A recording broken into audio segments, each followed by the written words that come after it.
Welcome to Village in Motion. It is Friday, July the 21st. Folks, this summer is moving right along. I'm Clint Lambert. I'm the host today of Village in Motion.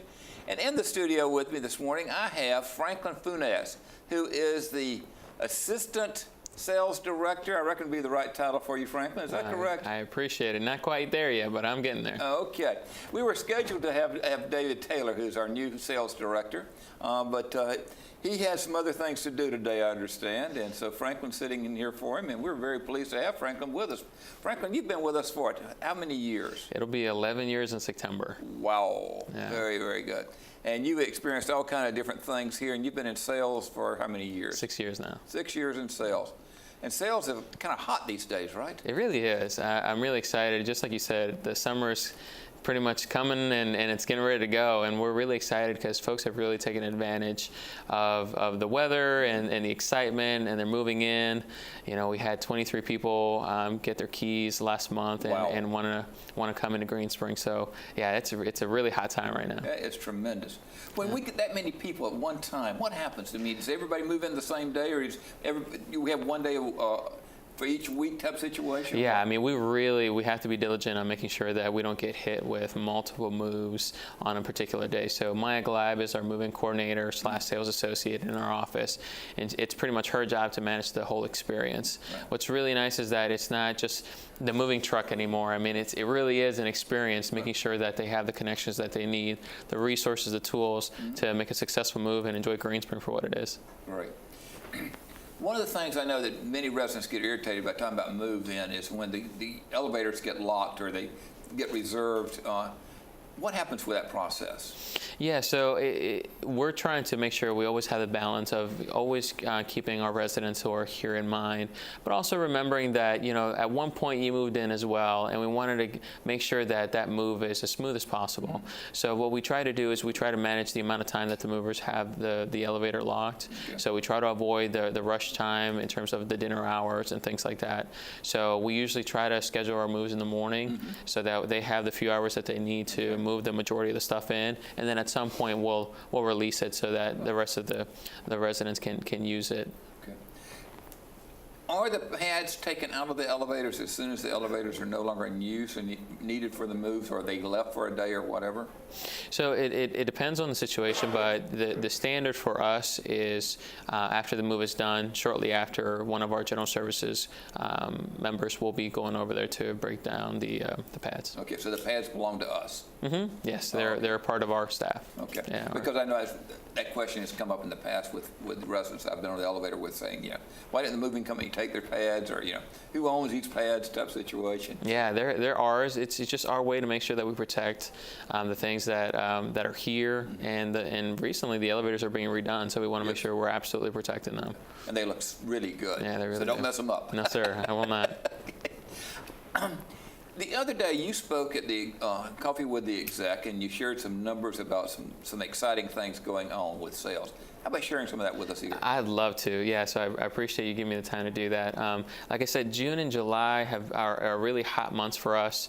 So this past month, we had a luncheon that we did on June 9th where we had 31 individuals come and see the community for their first time, which is really nice, and we were able to have 4 appointments out of that, so folks who came back to learn more.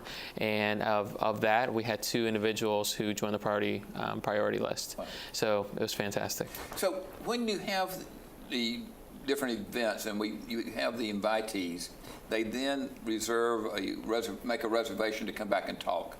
Out of those people that make that reservation, how many people do we typically get?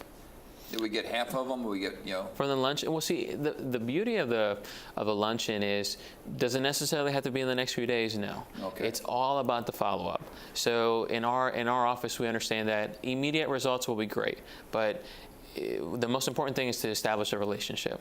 To show folks that, you know, we're not here to try to push into something you don't want to do.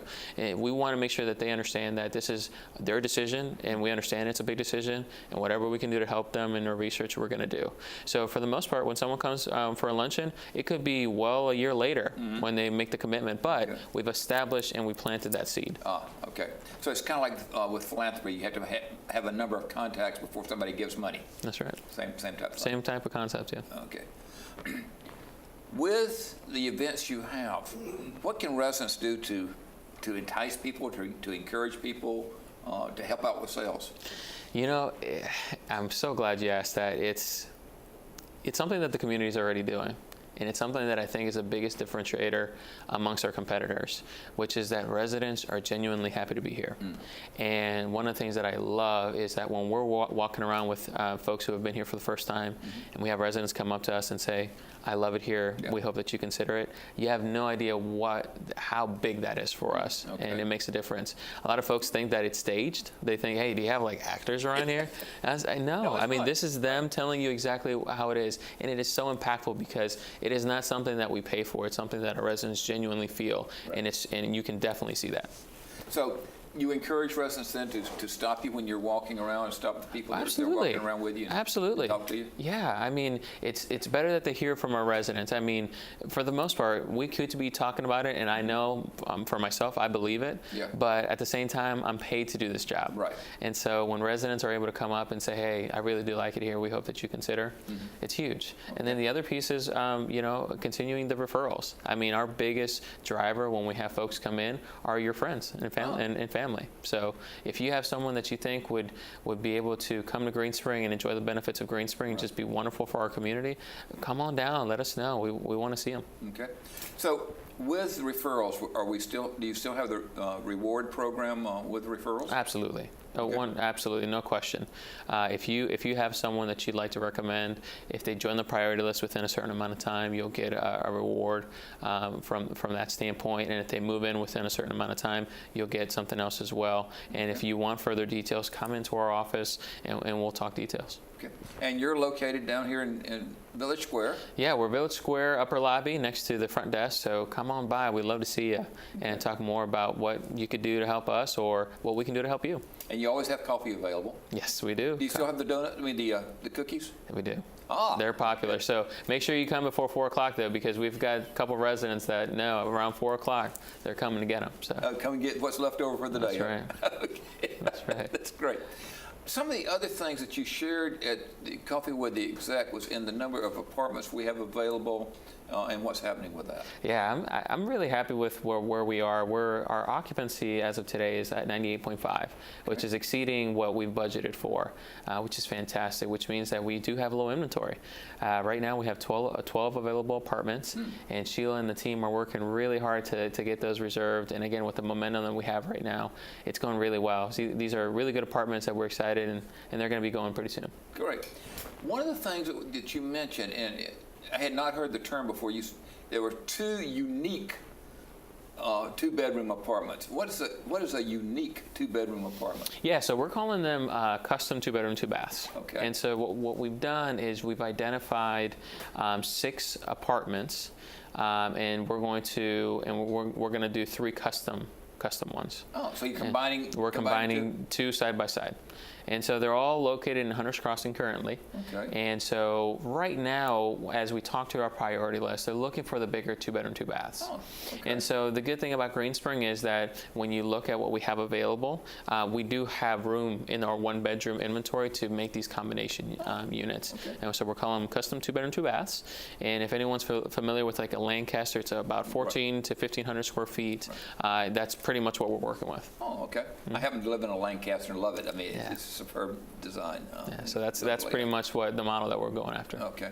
And actually, it's 1,460 square feet, somebody told me it was when I moved in. That's right. In regards to it. But, so you're combining 2 one-bedrooms. So they're next to one another. Yep, exactly.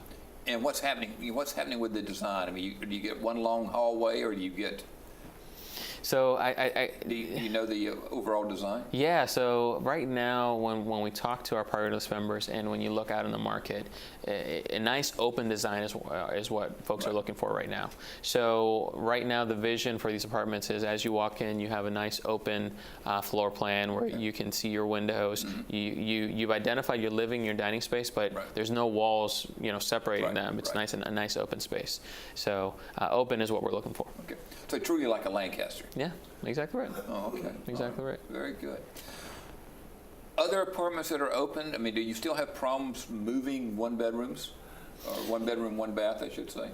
It's not so much that it's a problem. I think, we do have individuals who are looking for the 1 bedrooms. It's just that we have more of them. Oh, okay. And so, when we have folks that make the transition to higher levels of care, or, whatever the case may be, there are times where we get maybe 2 or 3 1 bedrooms. Oh, okay. And so when we have our 1 bedroom list, we might have identified 2, and we still got to look for that one more. So. Oh, okay. So that's what happens. Yeah. So it's not anything that's harder to move, it's just... There's more of. Just more of. That's right. Okay. Supply and demand. That's right. That's exactly right. You mentioned, as we were talking before we came on the air, that you have 8 people in your department? We do. Wow. Actually, right now we have 9. Oh, We okay. also have a sales intern, Sarah Cox. She's been a phenomenal asset. One of the things that I love is that she's actually worked here at Greenspring before in our dining program. She's in college right now, and she came back for the summer, and she loves Greenspring so much that she came back and wanted to learn more about what we do. So we're absolutely excited to have her and the knowledge that she brings. But in terms of the rest of the team, we have our sales associates, which is Mary Donnelly.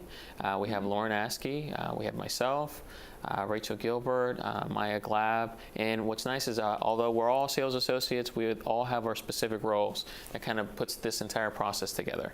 And so you also have Anna Greaves, who's working out in our prospective residents' homes, Right. and Sheila, who's pretty much working with us to sell the rest of the apartments.